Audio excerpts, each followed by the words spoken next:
Hello, friends. We know in the Indian mythology there are gods and there are avatars of those gods. So, time on different time basis, the avatar appears on the earth as human form, and then they do things, right? So, the most famous of the gods, who's known for taking avatar and taking birth in different life forms, is Vishnu, the Lord Vishnu, all right? And he has taken 9 avatars already. The 10th is awaited. It is already foretold that Vishnu will take 10 avatars on earth, all right? So today we are talking about a specific avatar of Vishnu, which is known as Vara, which is the Vishnu took the birth of a wild boar, and on the tusk of the wild boar, the Varah Avatar was able to rescue Earth, planet Earth, which was submerged in a celestial ocean. How much scientific fact is there behind this? Or can we analyze this scientifically? Let's proceed and discuss this story, or is it a fact further? All right. So let's start the discussion with Vishnu. So Vishnu is the avatar, is a god, and he is the caretaker. In Hinduism, the different activities of the universe are basically handled by different gods. So Vishnu is a caretaker. There is a creator which is known as Brahma, and Brahma is the part of Vishnu. We all know that, right? And there is one more very powerful god known as Shiva, and he is a destroyer. So Vishnu is a caretaker. He wants to maintain things as it is, no changes, no surprises. Brahma is a creator. On need basis, he will actually create things. And Shiva is a destroyer. So things keeps getting destroyed, realigned. All that activity is with Shiva. So we have trilogy, 3 gods doing different things in universe, and that is how the equilibrium in the universe is maintained. That is as per the Hinduism. So Vishnu is that god, and on different occasions, Vishnu also take avatar. Lord Krishna is a very famous avatar of Vishnu. Lord Ram is also a very famous avatar in human form. However, way back, it is defined in Puranas that Vishnu took avatar, had to take avatar, the third avatar, as Varaha. Varaha avatar, and it is described in Purana because Purana is a document which was written by somebody. It's actually written by somebody almost 10,000 years back from today. So that somebody, we do not know who that person is who wrote the Puranas. However, this story of Vishnu avatar is actually from Puranas. And there are other 4 very important documents in Hinduism that are known as Vedas, which define the Hinduism as a religion. Those were written before the Puranas. So in Puran, all these description of avatars are mentioned, and the date for writing the Purana is approximately 10,000 years, and we do not know who wrote these Puranas. All right, somebody wrote it, somebody got that knowledge, and somebody narrated it, somebody understood it, somebody wrote it on a piece of paper, compiled that as a book, which we call Purana. So that is one thing. And remember, these dates are very, very important. 10,000 years back, this was written. All right. So I told you about Brahma. Brahma also had 2 sons.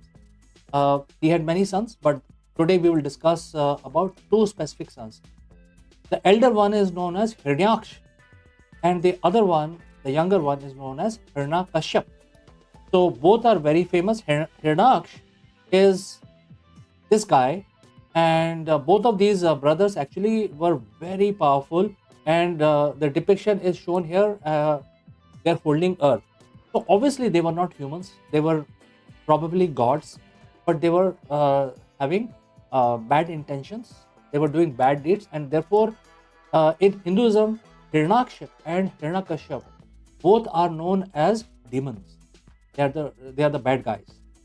So there was no way to eliminate them because they were part of Brahma. The lineage is Brahma, and many things happened. Long story. We are not going on the story of Hiranyakashyap and Hiranyaksh. By the way, small fact: Prahlad was the son of Hiranyakashipu, the younger one, who was eliminated by the Narsimha avatar, which is the fourth avatar of Vishnu. So we are restricting to Hiranyaksh, which is this guy here. And as you can see, he's holding the earth, the early earth, in his hand. He actually moved the earth from the current position, current orbit, into a place where there was a lot of water and submerged the earth into a celestial ocean.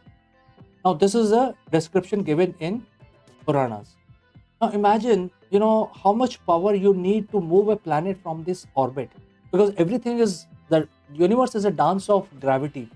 How much power you need to move the planet? Therefore, this guy Hiranyaksh must be having a lot of power, or at least a lot of very advanced technology to move the planet from this location. And the second one is took the earth to a place where there was a lot of water and submerged the earth in a cosmic ocean or celestial ocean. So in Purana it is written as celestial ocean, the ocean somewhere out there in space. And this is like a huge ocean, floating around, water floating around openly in the universe, and therefore this became a cosmic ocean. Now, if you try to understand this fact, typically when we talk about ocean, we think about oceans on Earth, large oceans on Earth with a lot of water and waves and tides, etc. But Quran talks about Earth being taken away from the current location and submerged into a cosmic ocean. Can we explain this scientifically? All this is fine. All this is fine, and we feel that these are just stories written by some dude 10,000 years back. But can we prove it? Now let's come to the latest stuff, which I want to basically combine these two, and therefore I would like to say that yes, we can probably prove it. In order to bring Earth back, because moving a planet basically creates an imbalance in the solar system, probably in the surrounding systems as well. You're taking one large source of gravity out of the system and taking it to some place, and probably disturbing the fabric of the universe, not only from the original place but also where you put the planet. That place also will get extra gravity. So you have dearth of gravity in one place, and then you have extra gravity in other place. So in order to solve this problem, the universe, because Vishnu is the caretaker, he has to make sure that things are taken care. So he actually came down as a living being, and he took the form of Varaha. Varaha is the wild boar. Varaha is a Sanskrit word. It actually means wild boar. Now in Purana, it has been described that Varaha, when the Varaha took birth, it was the size of an elephant, which is very big. We have the wild boar, which are much, much smaller than elephant. Now, when at the time of birth, Varah was the size of elephant, but gradually and very quickly, it started growing in size, and then eventually became approximately 100,000 kilometers long. So you can imagine that the Varah Avatar was a huge avatar. And we know that the diameter of Earth is roughly 12,000 kilometers, right? So this being, or this celestial being, grew to the size of 100,000 kilometers because it wanted to bring the Earth back. And therefore, because size matters in this case. In universe, larger the object, larger the force, larger the energy. So Varah was 100,000 kilometers long, a huge being. And Vishnu took the birth of Varah only to save Earth, bring Earth back from wherever it was. All right. So when we talk about this, I think the sizes, comparison, etc., looks very realistic. Quran is not talking about Varah being such a tiny, small guy, and yet the Varah was able to rescue Earth. No, Quran talks logical. It makes logical sense. It writes logically that the Varah was a huge being which was able to handle Earth, and Earth is not a small planet; it's a huge planet, right? So Varah actually went to the place where the Earth was submerged in this cosmic ocean and lifted the earth out of this cosmic ocean on the tusk. The wild boar has a tusk, as you can see here. In the on the top of the tusk, on his head, brought the earth back to its original orbit. So that is the story which is written in Puranas, and it talks about Vishnu taking avatar of Varaha, rescuing earth from a cosmic ocean. Right? So now let's understand. I mean, we are discussing few characters here, but Let's understand this logically. Even if you are able to move earth from its current location, which will require huge amount of energy which we cannot even fathom today, but even if Hiranaksh had the technology or the power to take the earth out, pull the earth out from the orbit and take it to some place which is a huge ocean of water. So where is this ocean? Because whenever we use our telescopes to look around, we don't see ocean. But scientists have been able to determine that there was a lot of water not so long ago in the universe. There was a lot of water, and that is what we want to discuss. If Hernaksh was able to take Earth, where the Earth would have gone, and what era, what time it was. Probably it was long time ago, and that is what we want to discuss. So scientists have found that while studying the universe, they found that in the early part of the universe, soon after the Big Bang, let's consider that Big Bang really happened. Let's say if it is true, that means when there was a very small point which became sort of out of control and banged, and when it banged, it was pure energy, started expanding. We know all that, right? But there was no matter. When the Big Bang happened, the matter was not there, and you need matter to create light, etc. That means the bang happened in darkness, total darkness, and people who actually know how to see energy, probably they will be able to see this explosion. But pure energy we cannot see. We need light to tell us information, right? That is how the reality is. So when it expanded, it exploded, the material started to cool down, and when it started to cool down, then only the matter started appearing. Roughly, the scientists have calculated that it took almost 300,000 years for universe to settle down and reduce the temperature so much that the first proton was formed. So proton electrons were formed, and first proton was formed. That was a very early hydrogen gas, because hydrogen has one proton and one electron in the orbit, and that means the first material which was created in universe 300,000 years after the Big Bang was the hydrogen. There was hydrogen everywhere, there was nothing else. All right, and we already know, I mean, I think it's a common knowledge now that in the core of the star, hydrogen gets combined and creates higher elements like helium, oxygen, carbon, etc. So in the early universe, the hydrogen was there, and then quickly, because there is nothing else, so all the stars which were formed, they were huge hydrogen stars, and these were all purely gaseous stars. The first generation, and we call them the P3, population 3 stars. They were the first stars, and since they were made of hydrogen only, they had no other element, no metallicity, as the scientists like to call it. Anything which is higher than helium are considered as metal. They behave like metal given the right temperature. So helium and hydrogen are the two gases. Anything above that, anything else, are considered metals by the scientists. So in the early stars, there were no metals at all, and therefore the stars were huge. Today, in our today time, when we look around, we see stars which are like 30 times the mass of sun as some of the largest stars that exist today. But back then, when the first stars were formed, they were estimated 200 times the size of sun, 200 times the mass of sun. They were really, really huge stars which were formed, and they burned very brightly. They combined the hydrogen, and they created higher elements, and they exploded in a supernova.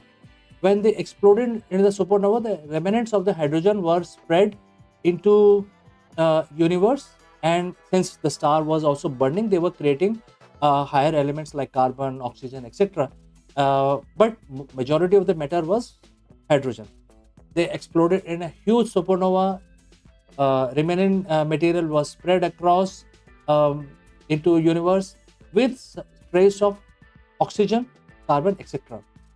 And immediately, when these stars, first generation star, exploded, and the universe was much smaller at that time, they exploded. There was a lot of oxygen and there was a lot of hydrogen, many times the hydrogen. Therefore, we know that today water needs one oxygen and two hydrogen atoms, and the water molecule is a fantastic molecule. It is polarized because the hydrogen atoms are connected to oxygen at an angle of 105 degrees. So one side of the molecule is positively charged and other side is negatively charged, and therefore water is a very sturdy molecule. Once formed in large quantity, there were no planet to hold this water, because planet needs higher elements like iron, silicon. None of those material existed, but the water formed very early in the universe.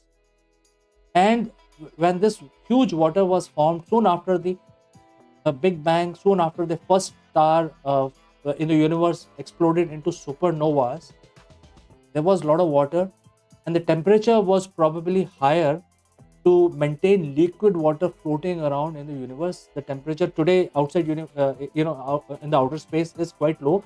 The water immediately freezes, but back then, probably this huge water which was created must have been flowing like free water, like an ocean that may have existed. Now, this is as per the scientific knowledge that we have today, that the water, huge amount of water, was created after the supernova of the first generation stars, and that would have given rise to a huge cosmic ocean in liquid form, flowing around everywhere, or probably in cold water form. We don't know, or maybe ice, also icebergs. But huge amount of water just being present without any other thing around that water, without any planets. Today we see that there is a lot of water on Earth, there is water on different planets and satellites, but back then there was a huge cosmic ocean that has been predicted by science. So now let's go back to our scriptures, which talks about history when Varah Avatar took birth and saved the earth. Earth was moved from here into some area which had the which was the location of a cosmic ocean, and was brought back by Varah. So this is something which is written in Puranas. It will be very difficult to connect the dots here, but then I'm just saying that logically a part of the story has been proven by the scientists today, that back in time there could be an era where there was a lot of water but less number of planets, or for some certain time. We know that the earth and the solar system was formed 4.5 billion years ago, which is still a long time ago. So there could be a situation where Hiranyaksh would be knowing the location of the cosmic ocean, and he wanted to take revenge, or he wanted to basically make a mark or something like that, because he was a demon. He took the earth out from here and took it to a place where there was a lot of water just floating around freely in the ocean, in the universe, and submerged the earth inside that. It basically hid the earth, and in order to bring the earth back, you needed a huge being, logical thinking being, could also dive into water, could survive in the water um, for longer time, bring the earth back and bring it back here to its original location. Now, the important thing is the facts can be corroborated as we proceed into future. A part of it, I have already explained, that there could be water in the early part of the universe which could be flowing around as a cosmic ocean. But then, important thing is, 10,000 years back, the person who wrote the Puranas, how he came to know about these facts which we are still learning, and he wrote those facts in his book 10,000 years back. We do not know the name of this person, but then who must have given him this knowledge? So the thinking is that somebody must have told him about these facts, because these things would have happened many billions eons back, many billions of years back. So somebody must be having that knowledge of the history of the universe and must have come down on earth. That person could be a extraterrestrial, could be a god, and he must have given knowledge to this human being who wrote it down in his book, which is now known as Purana. So this is something which I logically see, but I would like to know your thoughts on this, um, because I'm just trying to connect dots here. But what do you think? Do you believe in the ancient knowledge? Do you believe in extraterrestrials? Do you believe in God being supreme being? Do you believe the stories written in Puranas? I would like to know. With this thought, I'd like to end today's podcast. Thanks for watching. See you in the next one.